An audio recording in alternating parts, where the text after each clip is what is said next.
Smo v Vojvodini, na Fruški gori, na Iriškem vencu. To je najvišji vrh Vojvodine, seveda ne ravno za slovenske razmere, 450 metrov višine.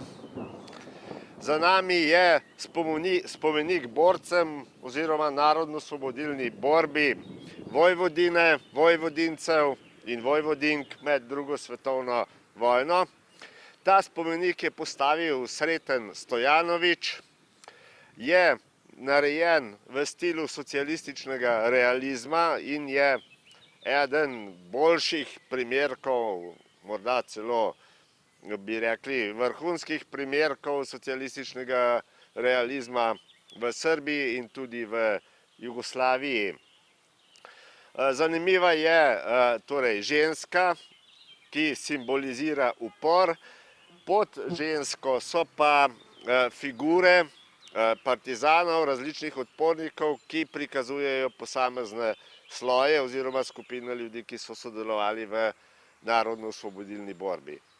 Fruška gora je bilo srce vojvodinskega odpora, ker Vojvodina je večinoma ravninska in tukaj so se partizani lahko skrivali in delovali.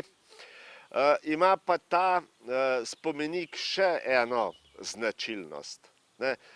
Postavljen je bil leta 1950 in postavljen je bil pravzaprav kot nek, lahko bi rekli, vzporedni ali na nek način protispomenik zelo podobnemu spomeniku, ki stoji danes na hrvaški strani v kraju Batina, na drugi strani Donave in je posvečen Rdeči armadi, torej sovjetskim vojakom.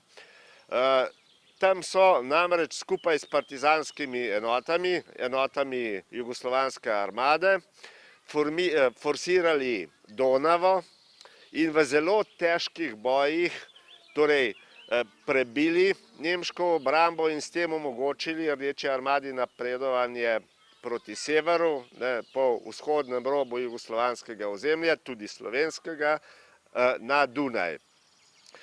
Zakaj torej ta neka vzporednost?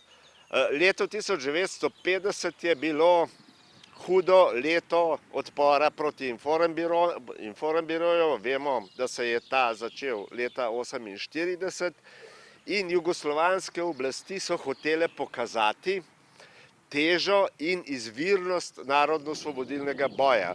Torej, da je bilo jasno poudarjeno, da ta narodno-osvobodilni boj, da osvoboditev Jugoslavije ni delo Rdeče armade, razen v tem ožjem delu osvobajanja Beograda in vzhodnega roba jugoslovanskega ozemlja. Torej, osvoboditev Jugoslavije je bila partizanska. To so hoteli pokazati in Sreten Stojanović, čigar brat je bil sicer narodni heroj, ki je padel, torej Sreten Stojanović je hotel pokazati tudi na izvirnost jugoslovanske revolucije. To je večkrat izjavil, da je bistvo umetnosti in najtežji del umetnosti, torej te jugoslovanske umetnosti, ki je slavila narodno-osvobodilni boj, da je to poudarjanje njegove izvirnosti. Izhajal je iz tega, da izvirnost narodno-osvobodilnega boja, avtentičnost jugoslovanske revolucije, da se mora izraziti tudi v izvirnosti in avtentičnosti in enkratnosti, torej umetniških stvaritev, ki ga simbolizirajo in ki ga seveda označujejo v času.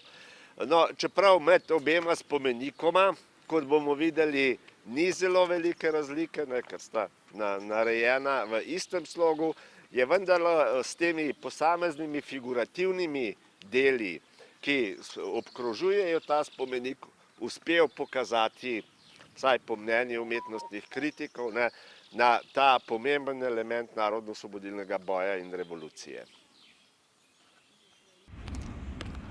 Sofija! Vidi Sofija! Iz Crne Gore. A iz Crne Gore? A kako da ste došli posjetiti spomenik? Došli do Novog Sada i onda došli ovdje. Da, pa ne dolazi svako.